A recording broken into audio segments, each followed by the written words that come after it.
दो मुंडे दे चेक एक 6 लाख दा एक 6 लाख दा एक 6 लाख दा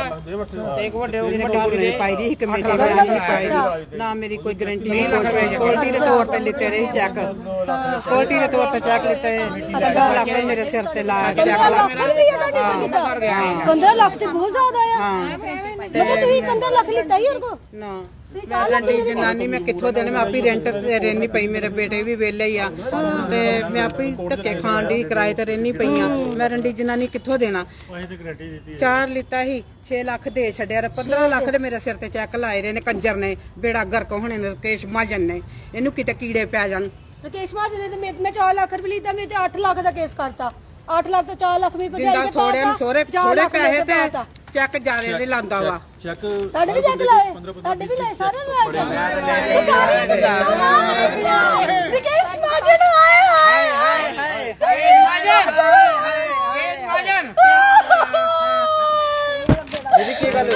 ਰਕੇਸ਼ ਮਹਾਜਨ ਨੇ ਮੈਨੂੰ ਲੁੱਟ ਲਿਆ ਖਾ ਲਿਆ ਸਾਰੇ ਪੈਸੇ ਖਾ ਲਏ ਕੀ ਹੋਇਆ ਉਹਨਾਂ ਨੇ ਮੈਨੂੰ ਕਿਤੇ ਦਾ ਨਹੀਂ ਛੱਡਿਆ ਮੇਰੇ ਘਰੋਂ ਬਾਹਰ ਕੱਢ ਦਿੱਤਾ ਮੈਨੂੰ ਹਰ ਚੀਜ਼ ਤੋਂ ਪਿੱਛੇ ਕਰ ਦਿੱਤਾ ਮੈਂ 4 ਲੱਖ ਦੀ ਕਮੇਟੀ ਪਾਈ ਮੇਰੀ ਮੰਮੀ ਦਾ ਚੈੱਕ ਲਿੱਤੇ ਮੇਰੀ ਮੰਮੀ ਦੀ ਡੈਥ ਹੋ ਗਈ ਮੇਰੇ ਮੇਰੀ ਭਰਜਾਈ ਦੇ ਵੀ ਲਿੱਤੇ ਮੇਰੇ ਚੈੱਕ ਲਿੱਤੇ ਇਹਨਾਂ ਨੇ ਬਲੈਂਕ ਚੈੱਕ ਲਿੱਤੇ ਲੇਕਿਨ ਫਿਰ ਵੀ ਕਹਿੰਦੇ ਕਿ ਤੂੰ ਹਾਲੇ ਵੀ ਤੇਰਾ ਲੱਖ ਰੁਪਇਆ ਪੈਂਡਿੰਗ ਹੈ ਮੇਰੀ ਦੁਕਾਨ ਤੇ ਆ ਕੇ ਮੇਰੇ ਕੋਲ 70,000 ਰੁਪਏ ਲੈ ਕੇ ਜਾਂਦਾ ਸੀ ਏਟੀਐਮ ਚ ਮੈਨੂੰ 50,000 ਰੁਪਏ ਕਢਵਾ ਕੇ ਜਮਸ਼ੇਦ ਨੂੰ ਦਿੱਤਾ ਮਾਂ ਜਨਾ ਦੇ ਘਰ ਆ ਗਿਆ ਕਹਿੰਦਾ ਰਕੇਸ਼ ਮਾਂ ਜੀ ਕਹਿੰਦਾ ਕੁੜੀਏ ਨਹੀਂ ਦੇਣੇ ਪੈਸੇ ਉਹ ਤਾਂ ਬਦਤਮੀਜ਼ ਤੁਹਾਡੀ ਜਾਤ ਨੂੰ ਆਪਾਂ ਪੈਸੇ ਨਹੀਂ ਦਿੰਦੇ ਆ ਹੈ ਇਹ ਫਲਾਨ ਟੀਂਗ ਇਹਨੇ ਗੰਦੀਆਂ ਗੱਲ ਮੈਂ ਕਿਹਾ ਤੁਹਾਨੂੰ ਗੱਲ ਕਰਨ ਦੀ ਅਕਲ ਨਹੀਂ ਹੈਗੀ ਤੁਸੀਂ ਕੁੜੀਆਂ ਨਾਲ ਕਿਹੋ ਜਿਹੀ ਗੱਲਾਂ ਗੰਦੀਆਂ ਬਦਤਮੀਜ਼ੀ ਬੋਲਦੇ ਬਦਤਮੀਜ਼ੀ ਬੋਲਦੇ ਕਹਿੰਦਾ ਗੰਦੀਆਂ ਕੁੜੀਆਂ ਤੁਸੀਂ ਤੁਹਾਡੇ ਮਾਂ ਜਨ ਤੁਸੀਂ ਪੈਸੇ ਲਿੱਤੇ ਹੋ ਤੁਸੀਂ ਕਿਉਂ ਦਿੱਤੇ ਸਾਡੇ ਕੋ ਆਪਾਂ ਤੁਹਾਡੀ ਹੈਲਪ ਕੀਤੀ ਆ ਇਹ ਹੈਲਪ ਥੋੜੀ ਕਹਿੰਦੇ ਇਹਨੂੰ ਆਪਾਂ ਤੇ ਕਮੇਟੀ ਪਾਈ ਨਾ ਤੁਹਾਡੇ ਨਾਲ ਕਮੇਟੀ ਪਾਈ ਤੇ ਤੁਸੀਂ ਸਾਨੂੰ ਕਮੇਟੀ ਦੇ ਕਿੰਨੇ ਆ 4 ਲੱਖ ਲਿੱਤਾ 5 ਲੱਖ ਲੈ ਲਓ ਸਾਡੇ ਕੋ 8 ਲੱਖ ਰੁਪਏ ਲੈ ਚੁੱਕਾ ਆ ਹਾਲੇ ਵੀ ਕੇਸ ਕਰ ਬੈਠਾ ਇੱਕ ਲਾਸਟ ਰਹਿ ਗਿਆ ਥੋੜੀ ਜਿਹੀ ਪੈਸੇ ਕਹਿੰਦਾ ਕੇਸ ਕਰ ਦੇਣਾ ਤੇਰੇ ਤੇ ਕੇਸ ਕਰ ਬੈਠਾ ਮੇਰੇ ਘਰ ਵਾਲੇ ਨੇ ਮੈਨੂੰ ਘਰੋਂ ਬਾਹਰ ਕੱਢ ਦਿੱਤਾ ਕਰੋਨਾ ਚ ਪੈਸੇ ਦਿੱਤੇ ਕਰੋਨਾ ਵਿੱਚ ਪੈਸੇ ਦਿੱਤੇ ਕਰੋਨਾ ਚ ਲੋਕੀ ਭੁੱਖੇ ਮਰਦੇ ਪਏ ਤੇਰੇ ਕੋ ਪੈਸਾ ਕਿੱਥੋਂ ਆ ਗਿਆ ਇੰਨਾ ਪੈਸੇ ਕੋ ਕਿੱਥੋਂ ਆ ਗਿਆ ਜਿਹੜਾ ਲੋਕਾਂ ਨੂੰ ਵੰਡਦਾ ਫਿਰਦਾ ਕਿਤੇ ਇਹ ਕੋਰਟ ਨੇ ਮੇਰੇ ਖਿਲਾਫ ਪਰਚਾ ਕੱਢਿਆ ਵਾ ਕੋਰਟ ਕਹਿੰਦੀ ਪਈਆ ਕਿ ਇਹਦੀ ਐਫਆਰ ਲਗਾਈ ਜਾਏ ਇਹਨੂੰ ਫੜਿਆ ਜਾਏ ਇਹਨੂੰ ਪੁੱਛਤਾਛ ਕੀਤੀ ਜਾਏ ਲੇਕਿਨ ਫਿਰ ਵੀ ਕੋਈ ਵੀ ਸਾਡੀ ਸੁਣਾਈ ਨਹੀਂ ਕਰਦੇ ਵੇ ਪੁਲਿਸ ਚੌਂਕੀਆਂ ਵੀ ਗਏ ਹਰ ਜਗ੍ਹਾ ਗਏ ਆਪਾਂ ਕੋਰਟ ਨੇ ਵੀ ਇਹਦੇ ਚ ਮੈਂਸ਼ਨ ਹਰ ਜਗ੍ਹਾ ਤੇ ਮੈਂਸ਼ਨ ਕੀਤਾ ਹੋਇਆ ਵੀ 500 ਕੇਸ ਦਾ ਇਹ ਦੇਖੋ ਕਰੋੜਾਂ ਦੇ ਹਿਸਾਬ ਨਾਲ ਨੇ ਪੈਸੇ ਖਾ ਲਏ ਲੋਕਾਂ ਦੇ ਗਰੀਬਾਂ ਦੇ around 500 complaints under section 139 act against applicants and other before different courts 500 case court admit कर रही कि इस बंदे ने 500 केस लोगों के खिलाफ लगाए 500 केस बहुत ਹੁੰਦਾ ਸਰ 500 केस ਲੋਕਾਂ ਦੀ ਮਾਰ ਲੈਂਦੇ ਆ ਇਹਨੇ ਬਹੁਤ ਇਨਸਾਫ ਨਹੀਂ ਕੀਤਾ ਸਾਡੇ ਨਾਲ 4 ਲੱਖ ਲਈ ਤਾਂ 8-8 20 ਲੱਖ ਰੁਪਏ ਲੋਕਾਂ ਦੇ ਕੇਸ ਠੋਕ ਦਿੱਤਾ ਇਹਨੇ ਬੰਦੇ ਨੇ ਦੱਸੋ ਆਪਾਂ ਕੀ ਕਰਾਂਗੇ ਇਸ ਟਾਈਮ ਕਿੰਨੇ ਲੋਕ ਇਕੱਠੇ ਹੋਏ ਕੀ ਗੱਲ ਹੋਈ ਮਹੀਨੇ ਦੀਆਂ ਸਰ ਜ਼ਿਆਦਾ ਨਹੀਂ 6 7 ਤਰੀਕਾ ਪੈਂਦੀਆਂ ਨੇ ਸਾਰਿਆਂ ਨੂੰ ਚੈੱਕ ਕੋਦੇ 5 ਲੈ ਦੇਣੇ ਕਿਸੇ 10 ਚੈੱਕ ਲੈ ਦੇਣੇ ਬਲੈਂਕ ਚੈੱਕ ਹੀ ਲਾ ਦਿੰਦਾ ਅਸੀਂ ਤੇ ਮਜਬੂਰ ਹੋ ਗਏ ਅਸੀਂ ਕੰਮ ਕਰੀਏ ਜਾਂ ਕੋਟਾ 'ਚ ਚੱਕਰ ਲਾਈਏ ਸਰ ਤੁਸੀਂ ਮੈਂ ਦਿਖਾ ਤੁਹਾਡੇ ਹੈਂਡੀਕੈਪ ਤੋਂ ਕੀ ਪਰੇਸ਼ਾਨੀ ਦੀ ਕਿਉਂ ਕੱਟੀ ਪਰੇਸ਼ਾਨੀ ਕਿ ਕਮੇਟੀ ਪਾਈ ਕਮੇਟੀ ਨੂੰ ਵਿਆਜ ਬਦਲ ਗਿਆ ਚੈੱਕ ਲੈਣੇ ਉਹਨੇ ਸਿਕਿਉਰਟੀ ਆਸੇ ਤੋਂ ਚੈੱਕ ਪੌਣੇ 2 ਲੱਖ ਦੇ ਚੈੱਕ ਪਾ ਗਿਆ ਪੈਸੇ ਲੈ ਕੇ ਚੈੱਕ ਪਾਏ ਦੇਣੇ ਜਾਂ ਪੈਸੇ ਨਹੀਂ ਦਿਏ ਹੁੰਦੇ ਤਾਂ ਅਲੱਗ ਬਾਤ ਸੀ ਲੇਕਿਨ ਪੈਸੇ ਸਾਨੂੰ ਕੋਲ ਕਾਪੀ ਦਿੱਤੀ ਰਿਕਾਰਡ 'ਚ ਕਾਪੀ ਵੀ ਦਿੱਤੀ ਜਿਹਦੇ ਤੇ ਸਾਈਨ ਕਰਕੇ ਜਾਂਦਾ ਸੀ ਜਿਵੇਂ ਦਾ ਮੁੰਡਾ ਜਦੋਂ ਇੱਕ ਬੰਦਾ ਰੱਖਿਆ ਦਾ ਸੀ ਉਹ ਤੁਸੀਂ ਕੀ ਕਮੇਟੀ ਦਿੰਦੇ ਸੀ ਕਮੇਟੀ ਅਸੀਂ ਸਿੰਪਲ ਕਮੇਟੀ ਪਾਈ ਦੀ ਸੀ ਬਾਅਦ ਮੈਂ ਜੋ ਕਮੇਟੀ ਦੇਣਾ ਬੰਦ ਕਰ ਦਿੱਤਾ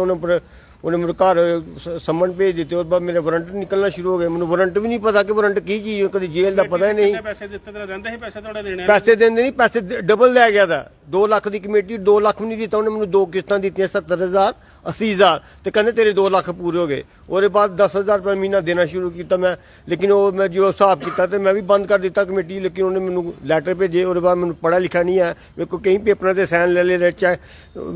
ਚੈੱਕ ਹੁੰਡੀਆਂ ਦੇ ਵੀ ਸਾਈਨ ਲੈ ਵੱਟਦਾ ਬਲੈਂਕ ਚੈੱਕ ਲੈ ਵੱਟਦਾ ਤੇ ਚੈੱਕ 2-3 ਸਾਲ ਦੇ ਬਾਅਦ ਚੈੱਕ ਪਾ ਗਿਆ ਕਿ ਮੈਨੂੰ ਪੈਸੇ ਨਹੀਂ ਦਿੱਤੇ 4 ਲੱਖ ਕਮੇਟੀ ਲਈ ਦੀ ਹੈ ਤੇ ਮੈਨੂੰ ਇਨਸਾਫ ਚਾਹੀਦਾ ਜੀ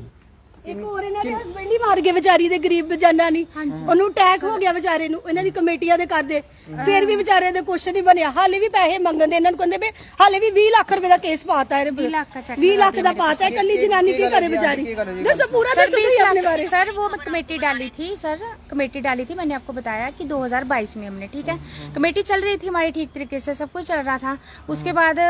ये हमें बोलता मैंने आपका उधर केस करवाया हुआ बैंक में करवाया केस मैंने उधर केस करवाया हुआ, उधर इंश्योरेंस भी हुआ है, इसको मैंने इंश्योरेंस के पैसे भी हमने कटवाए थे कमेटी में से। अगर इंश्योरेंस हुआ होता है तो उस दौरान हस्बैंड मेरे बीमार हुए, उनकी डेथ हो गई। जैसे उनकी डेथ हुई मैंने इनको बोला कि सर बताओ, आप कह रहे थे इंश्योरेंस करवाया हुआ है ना, आप मुझे कापी देते हो, कोई कापी तो होनी चाहिए ना कमेटी की। कापी भी नहीं देते था, रोज बहाना लगाना, आज देता हूँ, कल देता हूँ, ये देता हूँ वो। तो हस्बैंड की अगर एक दिन कमेटी लेट हो जानी, कभी किसी भी वजह से, हम लेट तो करते नहीं थे कमेटी, हम टाइम से देते थे, कभी किसी मतलब हो जानी लेट वजह से तो इसने गालियां निकालनी। एक बार हमारे घर में शादी थी किसी की, तो हमारी कमेटी लेट हो गई 5 दिन, और इसने इतना कुछ बोला, अनाप शनाप बोला, मैं बता भी नहीं सकती हूँ आपको यहाँ पे। बोलो आंटी तो ये भी बोलो ਤੁਹਾਡੇ ਕੀ ਕੀਤਾ मतलब किसने हरासमेंट ਸਾਡੇ किया? ਇਸ ਤਰ੍ਹਾਂ ਕਮੇਟੀ ਅਸੀਂ ਪਾਈ ਤੇ ਡਬਲ ਕਮੇਟੀ ਸਾਡੇ ਕੋਲ ਲੈ ਲਈ, ਸਾਡੇ 8 ਲੱਖ ਰੁਪਏ ਨੇ ਸਾਡੇ ਕੋਲ ਲੈ ਲਿਆ ਹੋਇਆ ਵਾ, ਤੇ ਹਾਲੇ ਤੱਕ ਹਾਲੇ ਵੀ ਗਈ ਜਾਂਦਾ ਪੈਸੇ ਤੁਹਾਡੇ ਕੋਲ, ਹਾਲੇ ਕੇਸ ਕਰਤਾ ਇਹਨਾਂ ਨੇ। ਮੇਰੇ ਭਰਾ ਨੇ ਕਮੇਟੀ ਪਾਈ ਹੈ ਤੇ ਉਹਦੀ ਕਮੇਟੀ ਉਹਨੂੰ ਪੈਸਾ ਵੀ ਨਹੀਂ ਕੋਈ ਦਿੱਤਾ, ਤੇ ਉਲਟਾ ਉਹਦੇ ਤੇ 5 ਲੱਖ ਰੁਪਏ ਦਾ ਕੇਸ ਕਰਤਾ। ਮੇਰੇ ਹਸਬੰਡ ਨੇ ਗਾਰੰਟੀ ਪਾਈ ਹੈ ਤੇ ਉਹਨਾਂ ਤੇ ਕੇਸ ਕਰਤਾ, ਉਹਨਾਂ ਤੇ ਮੇਰੇ ਹਸਬੰਡ ਤੇ 1.5 ਕਰੋੜ ਤੱਕ 1.5 ਕਰੋੜ ਦਾ ਨਹੀਂ 150 400 500 ਬੰਦਿਆਂ ਤੇ ਕੇਸ ਕੀਤਾ 1.5 ਕਰੋੜ ਦਾ 1.5 ਕਰੋੜ 2 ਕਰੋੜ ਰੁਪਏ ਦਾ ਇੰਨੇ ਪੈਸੇ ਆਏ ਕਿੱਥੇ ਕੋ ਕਿੱਥੋਂ ਦੇ ਦਿੰਦੇ ਆ ਸਾਨੂੰ ਪੈਸੇ ਆਪਾਂ ਤੇ ਲਿਆ ਨਹੀਂ ਗਏ ਨਾ ਆਪਾਂ ਜਿੰਨੇ 5-7 5-7 ਕਰੋੜ 5-7 ਕਰੋੜ ਦੇ ਉੱਪਰ ਹੋਣਾ 500 ਕੇਸ ਆ ਮਤਲਬ ਇੰਨੇ ਚੈੱਕ ਲਾ ਮਿਨੀਮਮ ਵੈਲਿਊ ਦੱਸ ਰਹੇ ਆ 5-7 ਕਰੋੜ ਜ਼ਿਆਦਾ ਹੋਣਾ ਜਿਹੜਾ ਇਹਨੇ ਲੋਕਾਂ ਉੱਪਰ ਕੇਸ ਕੀਤੇ ਹੋਏ ਨੇ। ਔਰ ਐਸਾ ਕੋਈ ਬੰਦਾ ਨਹੀਂ ਜਿਹਦੇ ਨੇ ਹਰ ਬੰਦੇ ਦੇ ਨੇ 3 ਤੋਂ 4 ਕਿਸੇ ਦੇ 5 ਕਿਸੇ ਦੇ 3 ਕਿਸੇ 4 ਚੈੱਕ ਲਗਾਏ ਦੇਣ ਔਰ ਚੈੱਕ ਸਾਰਿਆਂ ਕੋਲ ਇਹਨੇ ਬਲੈਂਕ ਲੈ ਦੇਣ ਬਲੈਂਕ ਹੁੰਡੀਆਂ ਲੈ ਦੇਣ ਤੇ ਚੈੱਕ ਇਹਨੇ ਆਪੇ ਭਰ ਕੇ ਲਗਾਏ ਦੇਣ ਕੋਰਟ 'ਚ। ਸਰ ਜਿਸ ਬੰਦੇ ਦੀ ਔਕਾਤ ਨਹੀਂ ਹੈ 2 ਲੱਖ ਰੁਪਏ ਦੀ ਮੇਰੇ ਕੋਲ ਕਮੇਟੀ ਪਾਈ 2 ਲੱਖ ਰੁਪਏ ਇਸ ਬੰਦੇ ਕੋਲੋਂ ਮੈਂ ਚੱਕਰ ਕੱਟ ਕੇ ਲੈ ਦੇਣ ਇਹਦੇ ਘਰੋਂ ਕਦੀ 20,000 ਲੈ ਜਾ ਕਦੀ 10,000 ਲੈ ਜਾ कभी 5,000 ले जा। मरे हुए बंदे के चेक लगा दिए, मेरे हस्बैंड की डेथ हुई, मरे हुए बंदे के चेक लगते हैं, उसके भी चेक लगा दिए। ये कब से लग रहे थे? ये चेक इन्होंने हो गए कोई 2 महीने लगाए हुए, मुझे तो बाद में पता चला कि इन्होंने चेक लगा दिए। उसमें केस पढ़ना चाहिए, उल्टा केस पढ़ना चाहिए उसके ऊपर। अब हम आखिर में मांग क्या करते हैं? हम मांग यही करते हैं कि हमने जो भी इसको देना था हमने दे दिया, अब हमें ऐसे ही तंग कर रहा है ये बिना मतलब के। उससे ज्यादा दिया है, ज्यादा और दिया हम हमने। पुलिस वालों से गवर्नमेंट से हर चीज को बोलते हैं कि हमें इंसाफ दिया जाए, दुखों से बाहर किया जाए ताकि हम भी आराम से रोटी खा ले। 12,000 रुपया कमाते हैं महीना का दुकान पे, सुबह 10 बजे आते हैं, रात को 10 बजे आते हैं। बताओ हमने कैसे देने इसको पैसे इतने, कहाँ से दे हम इसको? इन्होंने तो गारंटी डाली थी, इनको भी 10-20 लाख टोक दिया। मैंने सर गारंटी दी थी इनको 20 लाख टोक दिया। कुछ ਦੀ ਕਮੇਟੀ ਪਾਈ ਦੀ ਉਹਦੀ ਗਾਰੰਟੀ ਦਿੱਤੀ 3 ਚੱਕ ਦਿੱਤੇ ਸੀ ਤੇ ਮੇਰੇ 15 ਲੱਖ ਦਾ ਕੇਸ ਪਾਇਆ। सर ये लोग अच्छे हैं, फिर इसका मतलब आपने गारंटी डाली है तो आप लोगों को अच्छा, अब ये लोग कह नहीं रहे आपको? गारंटी तो वो पता नहीं था मेरे को भाई, उन्होंने जो जिसकी गारंटी दी हुई है वो तो अच्छी है तभी गारंटी दी हुई है, तो गारंटी देने के लिए मतलब थोड़े भी 15 लाख का केस डाल दिया उसको। पैसे ले जा चुका सर, सबसे डबल पैसे ले जा चुका हर बंदे से। ट्रिपल ले लिए हुए पैसे उसने। जिस बंदे को उसने 2 लाख की कमेटी दी उस बंदे से 4 लाख रुपए ले जा चुका है। इनमें से कई बंदे ऐसे हैं जिनको तो पैसे दिए ही नहीं, कमेटी दी नहीं, उनसे इसने फाइल साइन करवाई। जैसे बैंक वाले फाइल साइन करवाते हैं ना, उसमें चेक लगेंगे, ब्लैंक हुंडियां लगेंगी, ये लगेगा वो लगेगा, सारा लिया। उसके बाद पैसे नहीं दिए, जब बंदों ने ज्यादा पैसे मांगो बदतमीजी की, जाके कोर्ट में चेक लगा के आ गया उनके। इधर ऐसे बंदे भी हैं। मुझे पता क्या बोल रहा था, मुझे बोलते मैंने 4 लाख की कमेटी डाली, इसने 2 लाख दिया मुझे, मई में डाली मैंने, इसने मुझे अगस्त में पैसे दिए 2 लाख रुपया, फिर बोलता तुझे दिसंबर में दे दूंगा मैं। दिसंबर में भी इसने मुझे कहा कि ये 3 कमेटी है एडवांस काट ली मेरे से और मुझे बाकी दिए 70,000 रुपया दिया। और वो लेकर आया था जमशेद बोलता ये रखो कोई बात नहीं, आपकी 3 कमेटी एडवांस काट ली हमने। तो मैंने कहा भैया पूरी कमेटी दो, हमें क्या फायदा, मैंने किसी के देने कहाँ से दूंगी मैं। बोलता नहीं इन्हें रखो, इन्हें बाद में दूंगे तानू मैं। आंटी तो रोया कर दो, कर ले क्यों परेशान? ਸਰ ਮੈਂ ਉਹ ਆਪਣੀ ਪ੍ਰੋਬਲਮ ਦੱਸੀ ਨਾ ਤੁਹਾਨੂੰ। ਮੇਰੇ ਘਰ ਵਾਲੀ ਕਮੇਟੀ ਪਾਈ ਦੀ ਸਿਰ ਕੋ 6 ਲੱਖ 4 ਲੱਖ ਦੀ, ਅਸੀਂ 6 ਲੱਖ ਦੇ ਚੁੱਕੇ ਹਾਂ। ਮੇਰੇ ਤੇ ਇਹਨੇ 15 ਲੱਖ ਰੁਪਏ ਦਾ ਕੇਸ ਪਾਇਆ ਰੇ ਮੇਰੇ ਬੇਟੇ ਦੇ ਤੇ ਮੇਰੇ ਤੇ। ਹੁਣ ਤੁਸੀਂ ਕੀ ਚਾਹੁੰਦੇ ਹੋ? ਅਸੀਂ ਇਨਸਾਫ ਚਾਹੁੰਦੇ ਆ ਸਾਡੇ ਵਾਸਤੇ। ਦੇਖੋ ਅਸੀਂ ਤੇ ਕਹਿੰਨੇ ਗੱਲ ਬਹੁਤ ਹੀ ਵਧੀਆ, ਸਾਨੂੰ ਇਨਸਾਫ ਹੀ ਚਾਹੀਦਾ। ਅਸੀਂ ਹੋਰ ਕੀ ਬੋਲਣਾ, ਅਸੀਂ ਮਿਹਨਤ ਕਰਨੇ ਆ, ਮਿਊਨਿਸਪੈਲਿਟੀ 'ਚ ਲੱਗੇ ਰਹੇ ਆ, ਕੱਚੀ ਤਨਖਾਹ ਹੈ ਮੇਰੀ, ਮੈਂ ਰੈਂਟ ਤੇ ਰਹਿਣੀ ਪਈ, ਮੇਰੇ ਬੇਟੇ ਵੀ ਵਿਹਲੇ ਹੀ ਆ ਤੇ ਮੈਂ ਨਹੀਂ ਦੇ ਸਕਦੀ ਇਹਨੂੰ ਪੈਸਾ। ਮੇਰਾ ਕੁਛ ਨਹੀਂ ਇਹਦਾ ਦੇਣਾ, ਮੇਰੇ ਹਸਬੰਡ ਨੇ ਮੁਕਾ ਛੱਡਿਆ ਸਾਰਾ ਕੰਮ ਪੈਸੇ ਦਾ। ਇਹਦੀ ਵੋਟੀ ਵੀ ਨਾਲ ਹੀ ਰਲੀ ਹੋਈ ਆ। ਹੁਣ ਐਂਡ ਤੇ ਆਪਾਂ ਇਹ ਸਾਰੇ ਕਹਿੰਦੇ ਆ ਕਿ ਉਹਨੂੰ ਸਾਨੂੰ ਇਨਸਾਫ ਮਿਲਿਆ ਜਾਏ। ਕੋਰਟ ਕੋਲੋਂ ਇਹੀ ਉਹ ਰਿਕੁਐਸਟ ਕਰਨੇ ਆ, ਕੋਰਟ ਜਿਹੜਾ ਇਹ ਮਸਲਾ ਆਇਆ, ਜਿਹੜਾ ਕੇਸ ਹੈ ਫਾਸਟ ਟਰੈਕ ਕੋਰਟ 'ਚ ਪਾਏ, ਜਿੱਥੇ ਵੀ ਪਾਏ, ਇਹਦੇ ਉੱਪਰ ਜਲਦ ਤੋਂ ਜਲਦ ਸੁਣਵਾਈ ਹੋਏ, ਜੋ ਇਨਵੈਸਟੀਗੇਸ਼ਨ ਹੋਣੀ ਹੋਏ ਹੈ ਤੇ ਸਾਡੀ ਖੁਲਾਸੀ ਕੀਤੀ ਜਾਏ। ਉਹ ਸਾਡੀ ਨਿਊਜ਼ ਵਧੀਆ ਤੋਂ ਵਧੀਆ ਹਰ ਜਗ੍ਹਾ ਪਹੁੰਚਾਈ ਜਾਏ। ਹਰ ਲੋਕੀ ਸਿਰਫ ਇਹ ਨਹੀਂ ਆਏ ਨੇ, ਥੋੜੇ ਸਾਰੇ ਰਿਕੁਐਸਟ ਕਰਦੇ ਲੋਕਾਂ ਅੱਗੇ 500 ਬੰਦਾ ਜਿਹਦੇ ਖਿਲਾਫ ਇਹਨੇ ਕੇਸ ਕੀਤਾ ਹੈ, 500 ਬੰਦਾ, ਔਰ 500 ਦਾ 500 ਬੰਦਾ ਹਰਾਸਮੈਂਟ ਫੇਸ ਕਰ ਰਿਹਾ, ਪਰੇਸ਼ਾਨ ਇਹਦੇ ਤੋਂ।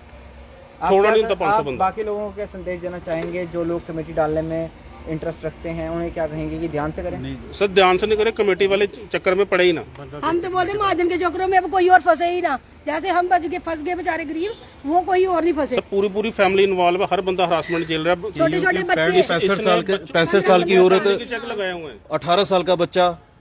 30 साल की औरत, सारे उसमें इन्वॉल्व किए हुए इसने, बुजुर्ग सारे बच्चे सारे। उसने तो सर कोई पैसा भी नहीं लिया, इसके ऊपर केस डाला उसने। वेले बच्चे जिन्ना पैसा भी नहीं लिया उससे, इसके ऊपर केस डाला उसने। मेरी बीवी ने लिए थे पैसे। फिलहाल इस समय जो है वो कुछ लोगों द्वारा जो है वो आरोप जो है वो लगाए जा रहे हैं और कमेटी को लेकर ये सारा विवाद जो है वो इस समय जम्मू शहर से देखने को मिला है, जहां पर ये तमाम लोग इस समय इकट्ठा हुए हैं और उन्होंने कहा है कि हमारा काफ़ी ज़्यादा नुकसान हो चुका है और काफ़ी ज़्यादा परेशान है। फिलहाल जिस शख्स पर इन्होंने आरोप लगाए हैं वो भी अपनी बात रखना चाहे तो वो रख सकता है कि जिन लोगों द्वारा भी आप पर आरोप लगाए जा रहे हैं आखिरकार क्यों ऐसा जो है वो यहाँ पर हो रहा है। शेयर जरूर करिएगा, कमेंट बॉक्स में राय जो है वो जरूर साझा करिएगा। देखते रहिए अर्थ न्यूज़।